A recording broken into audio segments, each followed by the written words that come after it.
राहुल और राधिका के रिश्ते की बात आगे बढ़ाने से पहले हम एक बात आपके सामने रखना चाहेंगे। राधिका के पिताजी बाबूलाल जी बोले, जी आप सब बातें खुलकर कहिए, क्योंकि हमें तो आपकी बेटी राधिका हमारे राहुल के लिए पसंद आ गई है। राहुल की माँ सुभद्रा जी बोली, जी राधिका ने बहुत जगह जॉब के लिए अप्लाई कर रखी है। थोड़ी ही दिनों के बाद किसी भी कंपनी में जॉइनिंग लेटर आ जाएगा और राधिका शादी के बाद जॉब पर लग जाएगी। यदि आप लोग शादी के बाद राधिका को नौकरी की अनुमति दे दें तो हमें इस रिश्ते से कोई आपत्ति नहीं है।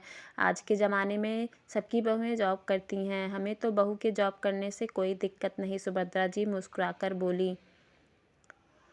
यह बात सुनकर राधिका के दिल को तसल्ली हुई और राहुल राधिका का रिश्ता पक्का हो गया। राधिका को जैसे ही पता चला कि उसे राहुल और उसके घरवाले देखने आने वाले हैं, उसने अपने माता पिता से कह दिया था कि लड़का और उसके घरवाले भले कितने भी अच्छे हों, लेकिन अगर उन्होंने मुझे शादी के बाद नौकरी करने की इजाज़त नहीं दी तो हम ये रिश्ता नहीं करूँगी। इसलिए राधिका के पिता ने स्पष्ट रूप से लड़के के घर वालों से यह बात पूछ लिया था। राधिका शादी के बाद भी नौकरी करने की बात सुनकर खुश हुई थी।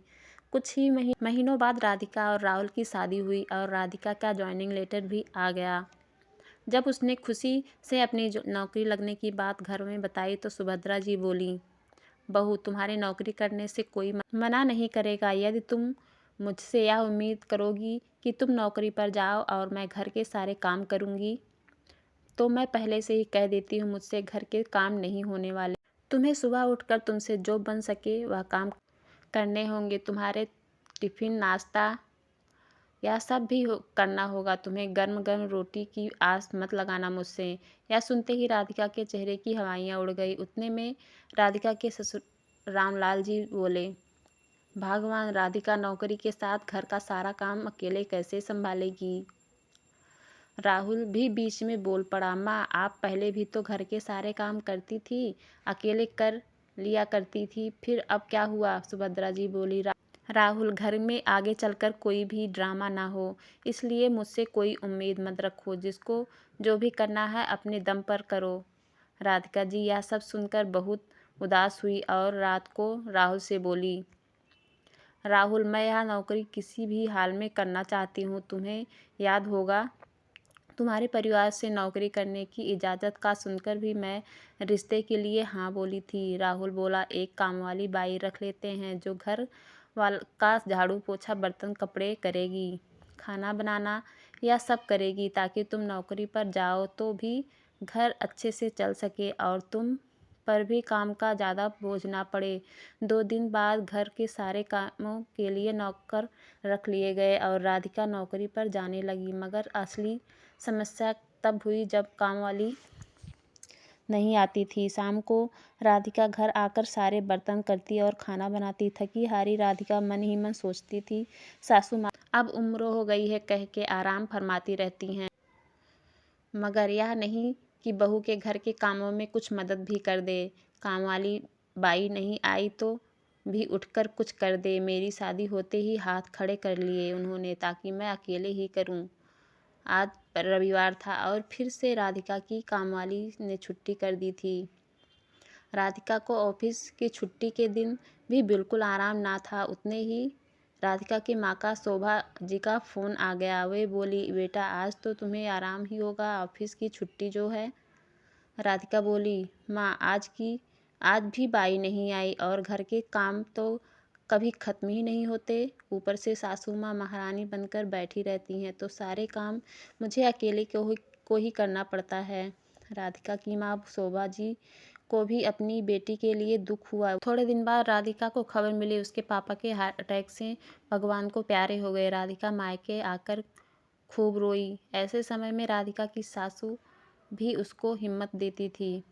राधिका को अपनी माँ के लिए बहुत दुख होता था। कुछ दिन बाद उसे पता चला कि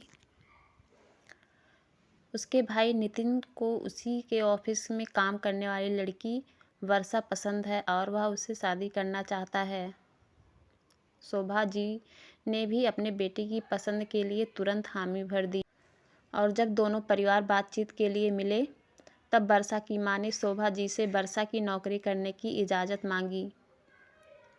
तब शोभा जी बोली, जी मैं घर के सारे काम संभाल लूँगी। वर्षा को नौकरी करने की पूरी छूट है। राधिका की भाई का रिश्ता पक्का हो गया। उसे अपनी माँ की सोच पर बहुत गर्व महसूस हुआ और नितिन की शादी वर्षा से पक्की हो गई। राधिका घर आकर अपने सासू ससुर से बोली, मेरी भाभी शादी के बाद भी अपनी नौकरी जारी रखना चाहती है और मेरी माँ भी उनसे उनका पूर्णतः सहयोग देने को तैयार है। पापा जी माँ से कहा कि बहू रोज़ नौकरी पर जाएगी और मैं घर संभालूंगी। मुझे फ़क्र है मेरी माँ की सोच पर। राधिका ने के ससुर रामलाल जी बोले, बहुत अच्छे विचार हैं समधन जी के। मगर राधिका की सास सुभद्रा जी कुछ नहीं बोली। उस पर राधिका की बात का कोई असर नहीं पड़ा। वहीं दूसरी ओर वर्षा की शादी नितिन से हो गई और वह दुल्हन बनकर घर आ जाती है। रोज़ सुबह उठकर दोनों पति पत्नी नौकरी पर चले जाते हैं और शोभा जी घर के सारे काम संभाल लेती हैं।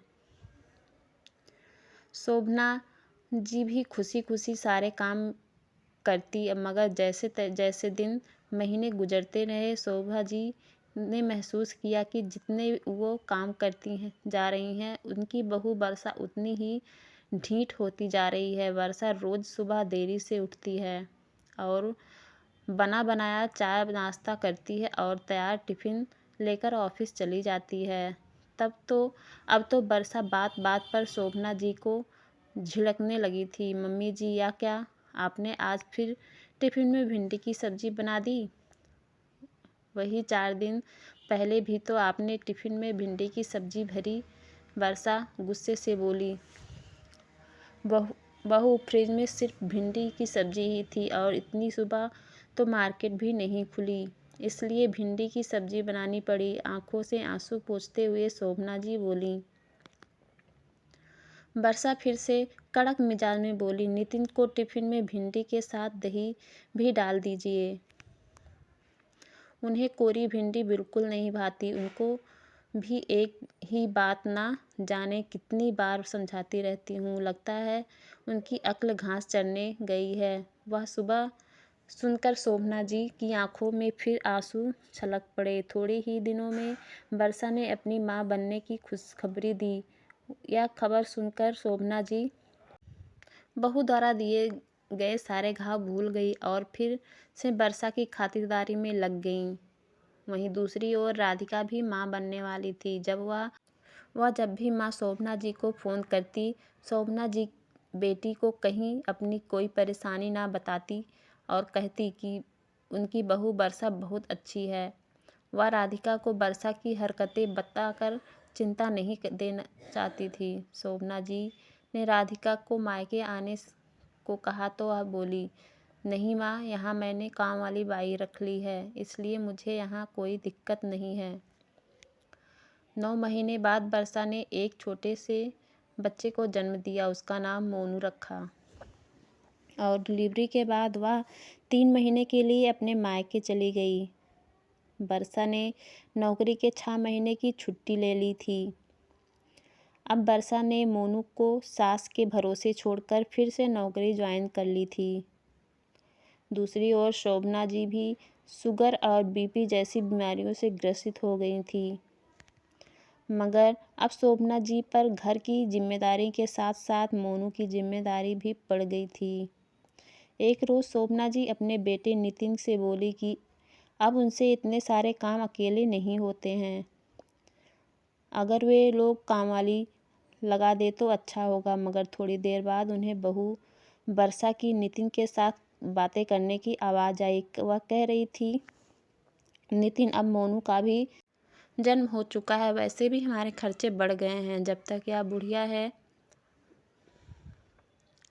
इस घर के सारे काम करने दो। और नितिन भी इस बात पर राजी हो गया। वर्षा और नितिन हर इतवार मूवी जाते, मॉल जाते, शॉपिंग करने जाते, पार्टी करते, लेकिन उन सब चीज़ों के लिए उनके पास पैसे थे, मगर माँ की सहायता के लिए, काम वाली रखने के लिए उनके पास पैसे नहीं थे। राधिका ने एक प्यारी सी बिटिया को जन्म दिया। शोभना जी अपनी नातिन से मिलने पहुंची। वहां जाकर उन्होंने देखा कि राधिका के हर काम के लिए बाई लगा रखी थी। राधिका शोभना जी को देखकर बोली, माँ, 6 महीने बाद मैं नौकरी ज्वाइन करूंगी। तब गुड़िया को दिन भर संभालने के लिए एक बाई और लगा लूंगी। राधिका की माँ शोभना जी यह सब देखकर वापस घर आ गई और सोचने लगी, मेरी बेटी दामाद कमाते हैं और अच्छा ही है, हर काम के लिए बाई लगा रखी है। समधन जी भी आराम से रह सकती हैं और यह मेरे बेटे हैं जिन्होंने मुझे नौकरानी बनाकर रख दिया है। मोनू जब उठ जाए तो उन्हें दूध पिला देना, दोपहर के उनके लिए खिचड़ी बना देना और शाम को उसके जूस पिला देना, बोलकर वर्षा ऑफिस निकल गई। उतने में शोभना जी का बेटा नितिन आकर बोला, माँ जी, मेरा टिफिन पैक हो गया है तो बाहर हॉल में रख देना और मेरे लिए एक कड़क चाय बना देना। शोभना जी ने गैस पर चाय चढ़ाई थी और बेडरूम से मोनू के रोने की आवाज़ आई। वे दौड़कर मोनू के कमरे में चुप कराने गई। उतने में रसोई की चाय उबलकर नीचे गैस पर फैल गई। नितिन को जब रसोई से बदबू आई तो उन्होंने तुरंत गैस बंद किया और चिल्लाते हुए बोला, माँ, ध्यान कहाँ है तुम्हारा? एक कप चाय, एक काम भी सही से नहीं कर सकती? शोभना जी बोली, रुक बेटा, अभी दूसरी चाय बना देती हूँ तेरे लिए। नितिन गुस्से से बोला, नहीं, अब नहीं पीनी मुझे चाय वाय। नितिन ऑफिस के लिए निकल गया। शोभना जी ने जैसे तैसे मोनू को दूध पिलाकर चुप कराया और खेलने के लिए खिलौने दे दिए। उतने में झाड़ू पोछे वाली बाई रमा घर आ गई और बोली, सारा सामान बिखरा हुआ पड़ा है माँ जी, आप अकेली जान इतना सब कैसे संभालती हैं और ऊपर से बीमारी के ग्रसित भी हो गई हैं अलग। शोभना जी अपने मन की व्यथा को छुपाते हुए सारे खिलौने समेटने लगीं। फिर उन्हें याद आया कि मोनू के लिए खिचड़ी बनानी है, मगर कुकर तो बर्तन के सिंक में गंदा पड़ा है। वे जैसे ही कुकर घिसने लगीं, बाहर मोनू गीले फर्श पर फिसल गया था। उन्होंने तुरंत मोनू को गोद में उठाया और फिर सिर पर हाथ फेरने लगी ताकि दर्द कम हो जाए। उतने में वर्षा ने वीडियो कॉल कर दिया और कहने लगी, मम्मी जी, खिचड़ी बन गई क्या? मोनू भूखा होगा। शोभना जी बोली, हाँ, अभी वही बनाने जा रही थी, कुकर ही मांज रही थी। वर्षा बोली, इसलिए मैं कहती हूँ आपसे, हमेशा रात में बर्तन साफ करके ही रखा करो। मगर आपको तो बस अपनी मनमानी करनी होती है। शोभना जी के आंखों में फिर से आंसू आ गए। उतने में उसके पास उसकी बेटी राधिका का फ़ोन आ गया। आज माँ की आवाज़ और आंसू उसके छुपा नहीं पाई। वह बोली, माँ, तुम्हें मेरी कसम बताओ, क्या हुआ है? शोभना जी ने अपने मन की सारी व्यथा अपनी बेटी के आगे बयां कर दी। राधिका को भी यह सब सुनकर झटका लगा और फ़ोन रखकर वह उदास हो गई। राधिका के उदास होने पर सुभद्रा जी को भी अच्छा नहीं लगा। वे पूछ बैठी, क्या हुआ बहू, तुम इतनी उदास क्यों बैठी हो? राधिका ने सास को अपनी माँ की सारी तकलीफ़ बताई।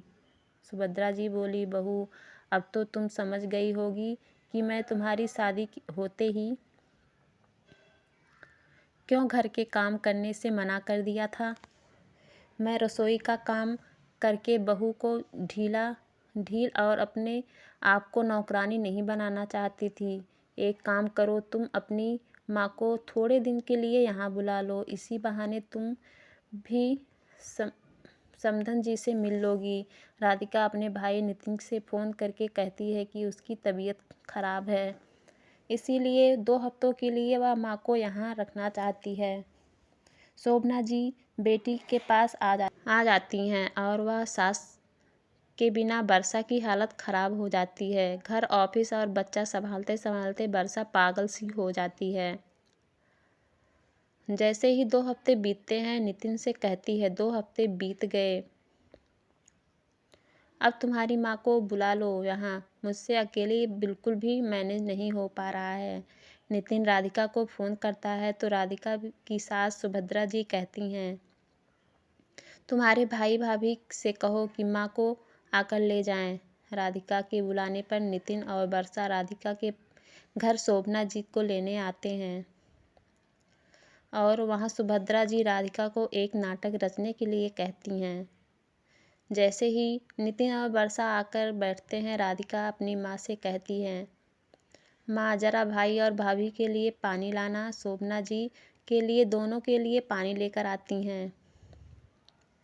थोड़े समय बाद राधिका फिर बोली, माँ भाई और भाभी के लिए गर्म चाय और पकौड़ियाँ बना देना। थोड़ी देर से शोभना की भी जी चाय पकौड़ी भी ले आई। यह सब देखकर नितिन बोला, राधिका तूने तो कहा था तेरी तबीयत खराब है, मगर यहाँ तू भली चंगी बैठी है और बैठे बैठे माँ को ऑर्डर कर रही है। मुझे तुमसे यह उम्मीद नहीं थी कि तुम माँ को यहाँ आकर नौकरानी बना देगी। शोभना जी को नौकरानी राधिका ने नहीं, तुम्हारी पत्नी ने बनाकर रखा है। तुम्हारी बहन राधिका ने तो कभी अपनी सास से भी इस तरह बात नहीं की थी, मगर तुम दोनों ने वहाँ शोभना जी को नौकरानी बनाकर रख दिया। सुभद्रा जी लगातार बोले जा रही थी, क्या एक माँ इसलिए अपने बेटे को शादी करवाती हैं कि उसकी पत्नी आकर उसी की माँ को नौकरानी बना दे, और तुम बेटे होकर अपनी माँ की पीड़ा कभी महसूस ही ना कर पाए। इतना पैसा बचा के कहाँ लेकर जाओगे कि माँ के लिए काम वाली बाई नहीं रखी जाती तुमसे। रोज़ सुबह से रात तक शोभना जी चक्कर घिन्नी की तरह काम करती हैं और बदले में तुम लोग उन्हें ताने उलाहने देते हो। क्या तुम दुख नहीं होती तुम्हें?